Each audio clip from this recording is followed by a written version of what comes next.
Di Indonesia, Ratu Maksima juga diagendakan melakukan dialog dengan berbagai pemangku kepentingan nasional termasuk kementerian dan lembaga keuangan terkait serta para pelaku usaha. Sementara itu, pertemuan Presiden Prabowo Subianto dengan Ratu Maksima diharapkan menjadi momentum untuk memperkuat kolaborasi Indonesia dengan PBB dalam bidang keuangan.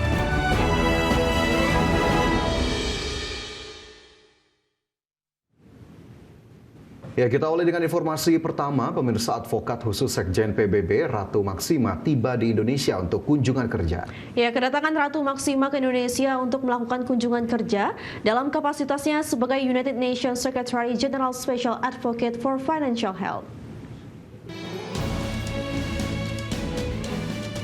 Advokat khusus Sekjen PBB Ratu Maksima dari Belanda tiba di Bandara Internasional Soekarno-Hatta, Tangerang dengan menggunakan penerbangan komersial KLM 809. Kedatangan Ratu Maksima ke Indonesia ini untuk melakukan kunjungan kerja dalam kapasitasnya sebagai United Nations Secretary General Special Advocate for Financial Health.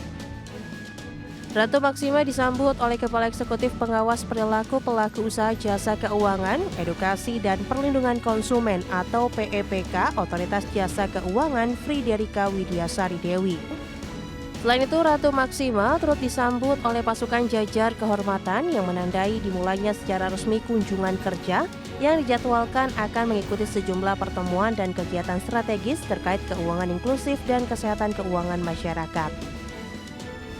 Di Indonesia, Ratu Maksima juga diagendakan melakukan dialog dengan berbagai pemangku kepentingan nasional termasuk kementerian dan lembaga keuangan terkait serta para pelaku usaha. Sementara itu, pertemuan Presiden Prabowo Subianto dengan Ratu Maksima diharapkan menjadi momentum untuk memperkuat kolaborasi Indonesia dengan PBB dalam bidang keuangan. Kunjungan kerja selama 4 hari ini diharapkan memperkuat posisi Indonesia sebagai salah satu negara yang aktif mendorong inklusi keuangan digital. Dari Jakarta, Tim Liputan, IDEX Channel.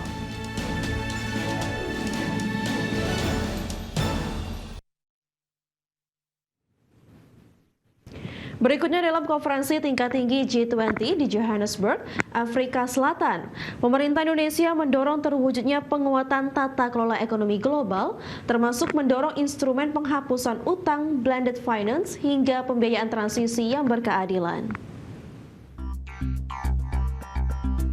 Indonesia yang hadir dalam konferensi tingkat tinggi atau KTT G20 di Johannesburg, Afrika Selatan terus memastikan kepentingan nasional serta mendorong penguatan tata kelola ekonomi global. KTT G20 Afrika Selatan yang mengusung tema Solidarity, Equality, dan Sustainability terfokus pada penguatan ketahanan dan pengelolaan pinjaman berkelanjutan untuk negara berpendapatan rendah, pendanaan transisi energi yang adil, serta pemanfaatan critical minerals bagi pertumbuhan inklusif. Menteri Koordinator Bidang Perekonomian Erlangga Hartarto menegaskan Indonesia berperan aktif dalam komitmennya mendorong arsitektur pembiayaan internasional yang lebih adil, di mana dalam pidato pandangan kenegaraan, poin penting yang disampaikan Indonesia, di antaranya pertumbuhan ekonomi global yang harus berlangsung secara kuat, adil, dan inklusif dengan dukungan pembiayaan internasional yang mudah diakses dan setara bagi negara-negara berkembang. Poin penting, yang pertama pertumbuhan perekonomian global harus kuat, adil, dan inklusif dengan pembiayaan internasional yang mudah diakses, dapat diprediksi, setara khususnya bagi negara-negara berkembang. Ini dapat dilakukan dengan berbagai cara, antara lain penghapusan utang, mekanisme pembiayaan yang inovatif, pembiayaan campuran, dan transisi hijau. Menko Erlangga menambahkan upaya yang mendorong Indonesia tersebut bisa dilakukan melalui berbagai instrumen, termasuk penghapusan utang, pengembangan mekanisme pembiayaan yang inovatif, skema blended finance, serta pembiayaan untuk transisi yang berkeadilan. Dari Jakarta, Tim Liputan, IDEX Channel. Sementara itu, Wakil Menteri Keuangan Thomas Jiwandono menegaskan prioritas Indonesia dalam pembahasan di KTT G20 Johannesburg, Afrika Selatan adalah terwujudnya keadilan pembiayaan internasional yang mudah diakses negara-negara berkembang. Wakil Menteri Keuangan Thomas Jiwandono menegaskan upaya Indonesia terus mendorong sistem keuangan internasional yang inklusif, stabil, dan mendukung pembangunan jangka panjang, semakin memperkuat komitmen Indonesia untuk meningkatkan kerjasama global. Wakil Menteri Keuangan mengungkapkan isu pembiayaan internasional yang adil bagi negara-negara berkembang menjadi fokus utama dalam pertemuan para pemimpin negara KTT G20. Di sisi lain, meskipun jalur keuangan atau finance track telah diselesaikan sebelum pertemuan para pemimpin, isu pembiayaan internasional terus disampaikan Indonesia dalam mendorong Global South untuk mendapatkan pembiayaan internasional yang mudah diakses dan setara.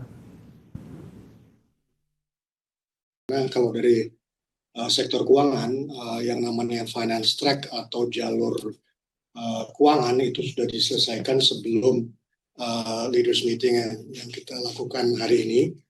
Namun saya ingin tekankan saja, seperti tadi ditekankan juga oleh Pak Menko, bahwa tadi Pak Wakil Presiden sangat menekankan isu-isu yang menyangkut pembiayaan internasional. Ini juga sudah dibicarakan sebelumnya, dan intinya negara-negara berkembang dan tentunya Indonesia sangat menekankan pembiayaan yang adil, khususnya bagi negara berkembang. Pemirsa, pemerintah menargetkan penandatanganan perjanjian perdagangan preferensial antara Indonesia dan Tunisia pada Januari 2026. Adapun salah satu perjanjian yang disepakati antara lain pembukaan akses pasar barang termasuk penurunan dan penghapusan tarif. Menteri Perdagangan Budi Santoso mengatakan perjanjian perdagangan preferensial Indonesia-Tunisia rampung dan bakal ditandatangani pada Januari 2026. Adapun cakupan perjanjian ini antara lain pembukaan akses pasar barang termasuk penurunan dan penghapusan tarif serta pengaturan non-tarif seperti sejumlah standarisasi, anti-dumping, imbal dagang serta prosedur kepabeanan dan fasilitasi perdagangan. Mendak menambahkan, ITPTA memiliki peluang diversifikasi dan perluasan pasar ekspor Indonesia ke kawasan Afrika Utara dan Mediterania. Hal ini tercermin dari kinerja perdagangan Indonesia-Tunisia pada tahun lalu yang cukup baik, dengan total perdagangan senilai 169,3 juta dolar Amerika, total investasi senilai 1,1 miliar dolar Amerika, dan ekspor Indonesia ke Tunisia meningkat 0,9% dari tahun 2023. Surplus kita meningkat 50,93%. Ya, jadi luar biasa. Tetapi kita ingin terus meningkatkan dengan cara mencari pasar yang baru. Makanya kita punya 3 program. Yang pertama adalah pengamanan pasar dalam negeri, yang kedua perluasan pasar ekspor, dan yang ketiga UMKM bisa ekspor. Pada pagi ini adalah bagian dari program perluasan pasar ekspor. Jadi kita harus punya banyak akses pasar ke berbagai negara. Nah, ketika pemerintah sudah membuka akses pasar, sudah membuat perjanjian, ya Bapak Ibu semua harus aktif. Ya. Karena pemanfaatan SEPA atau FTA itu rata-rata 80%. Selain itu, ITPTA juga diharapkan meningkatkan daya saing produk Indonesia di pasar Tunisia dan peluang ekspor usaha mikro, kecil, dan menengah melalui tarif preferensial serta memperkuat kerjasama bilateral dan menjadi landasan kerjasama perdagangan yang luas. Mendak Budi mendorong para pelaku usaha untuk memanfaatkan peluang ini sebaik-baiknya agar kinerja positif ekspor tetap terjaga. Liputan Adex Channel.